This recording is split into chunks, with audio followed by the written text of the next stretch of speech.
मेरे दोस्तों, इंसान को कुल अकल भी मिल जाए तो फिर भी अल्लाह की हिकमत का वो इहाता नहीं कर सकता। रब्बे करीम को ज़्यादा पता है कि हमारे लिए कौन सी चीज़ बेहतर है और कौन सी चीज़ हमारे लिए नुकसान का बाइस है। अल्लाह तबारक व तआला की हिकमत ये चाहती है कि मेरे बंदे परेशान ना हो। रब ये चाहता है कि मेरे बंदे किसी जगह पे भी दिक्कत और परेशानी का शिकार न हो।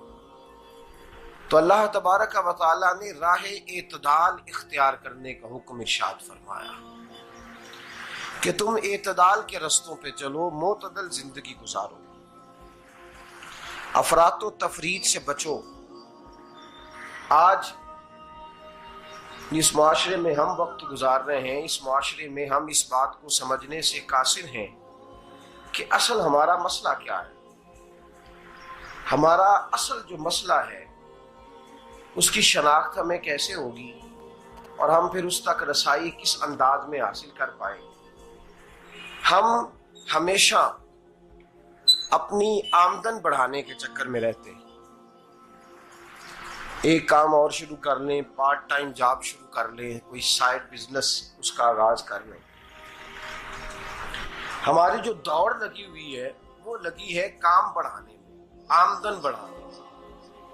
हालांकि इस्लाम हमें ये कहता है कि तू आमदन बढ़ाने के चक्कर में ना पड़। असल बात यह है कि तू अपने खर्चे कंट्रोल कर। तंग इंसान वो नहीं होता जिसकी आमदन थोड़ी होती है। ये तवज्जो कीजिएगा मेरी बात, ये कीमती बात है और गुफ्तगू सारी का लुबे लुबाब है। तंग बंदा वो नहीं होता जिसकी आमदन थोड़ी होती है। असल परेशान वो होता है जिसके खर्चे ज्यादा होते हैं। और हमारा जो रोजमर्रा का नुकसान हो रहा है ना, वो आमदन के मामलात में नहीं हो रहा। बुनियादी नक्श जो वाकया हो रहा है वो ये है कि हमारे अखराजात ज्यादा, और वो अखराजात किसी और ने नहीं बढ़ाए।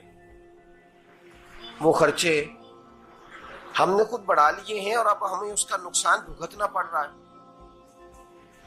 और अगर आप सही मानों में टटोलें तो जो बहुत अमीर लोग हैं वो तो उन खर्चों से बच गए। मैंने बहुत सारे ऐसे खत्मात में शिरकत की है। मैं बहुत सारी ऐसी जगहों पे गया हूं कि जहां लोगों ने बड़ा मुख्तसर सा खत्म दिलाया है तो हो गया है खत्म। खत्म के मामले में कब किसी ने पाबंदी लगाई है कि उसमें 200 आदमी शरीक होगा तो तब ये साले सवाब सही हो सकेगा? कौन कहता है? या शादी के मौके पर अगर सारे बहन भाइयों को न बुलाया गया तो मेरी शादी पाया तकमील तक नहीं पहुंचेगी, इसमें बरकत नहीं होगी। ये किसने फतवा दिया है? मोतदल जिंदगी का इस्लाम हुक्म देता है। मैं पढ़ रहा था कि एक बहुत बड़ा सदर है, गालबन सूडान के सदर की बात हो रही थी, तो अपने बेटे की बारात लेके गया तो 4 लोग गए हैं बारात, और 15 लोगों का उसने एहतमाम किया अपने घर में खाना खाने का। तो क्या शादी हो गई कि रुक गई? तो भाई राग अलापना इस बात का कि बड़ी परेशानी है, कोई साइड बिजनेस शुरू किया जाए फलान जगह फलान जगह फलान जगह। तो असल मामला ये है कि पहले एक बंदा कमाता है तो फिर भी घर ही चलता है, फिर बड़ा बेटा साथ शामिल होता है तो फिर भी घर ही चलता है, फिर मंझला बेटा शामिल होता है तो फिर भी घर ही चलता है। जो रोना दादाजी रोया करते थे कि बड़ी मुसीबत है, बड़ी मुश्किल है, गांव में रह अकेले होते थे और वो 5 बच्चों को और 4 बच्चियों को वो पालते थे। तो जो वहां परेशानी थी वही आज परेशानी शहर में आकर पढ़ लिख कर मोटी तनख्वाह लेकर वही परेशानी हमें है।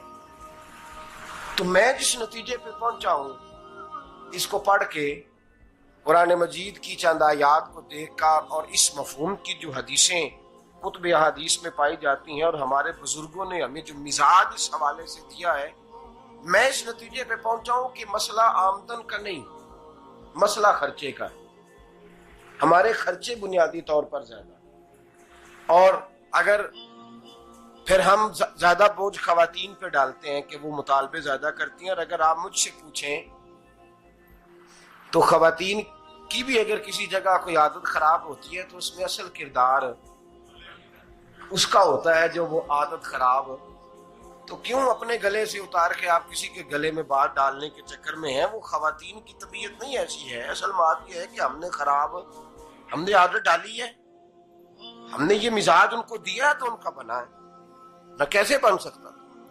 तो एतदाल जब तक जिंदगी में नहीं होता, पानी प्यास बुझाता है, लेकिन एक गिलास ही हो तो प्यास बुझाता है। बाल्टी को मुंह को लगाएगा तो कपड़े भिगो देगा उसके। हालांकि पानी बुरी चीज का नाम नेमत है ना, बहुत बड़ी अल्लाह की, लेकिन प्याले में ही अच्छा लगता है। कोई मटका मुंह को लगाएगा तो तंग होगा, प्याला ही बेहतर है उसके लिए। तो मेरे दोस्त, मटके से भी बाज़-औक़ात काम चल जाता है, लेकिन अगर कोई कहे नहीं मुझे दरिया ही चाहिए तो उसका तो घर बह जाएगा, सारा घर बह जाएगा उसका। हमें दरिया काबू करने का मूड बनाया हुआ है, तो इससे घर बहा करते हैं, इससे घर बना नहीं करते। घर प्याले से पानी पीने से बनता है।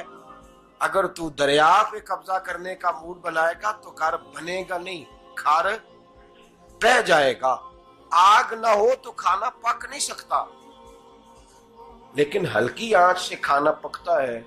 और अगर आंच तेज कर दी जाए तो जी, करीने क्यास बात कर रहा हूं मैं, अकल से मावरा नहीं कर रहा। करीने क्यास समझाने के लिए मिसालें दे रहा हूं।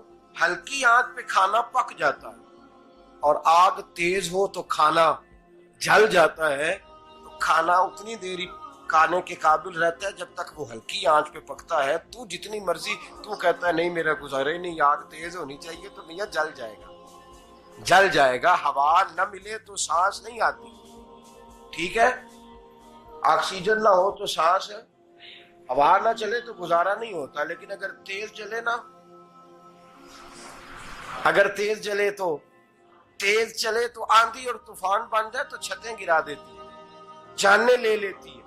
हम हैं तूफान के चक्कर में, हम हैं दरिया के चक्कर में, हम हैं बड़े नाव के चक्कर में। तो मियां हल्की आंच ही अच्छी है, याद रख। और एक गिलास पानी का एतदाल से मिलता रहे तो वही मिलता रहे, जरूरत के वक्त वही बेहतर है। तू पूरे दरिया पे कब्जा करने का प्रोग्राम ना बना, तंग हो जाएगा। और मेरे अजीज याद रख, हवा सांस लेने के मुताबिक मिले तो वो ये अच्छी है, जो सांस बंद करने पे आ जाए वो हवा अच्छी।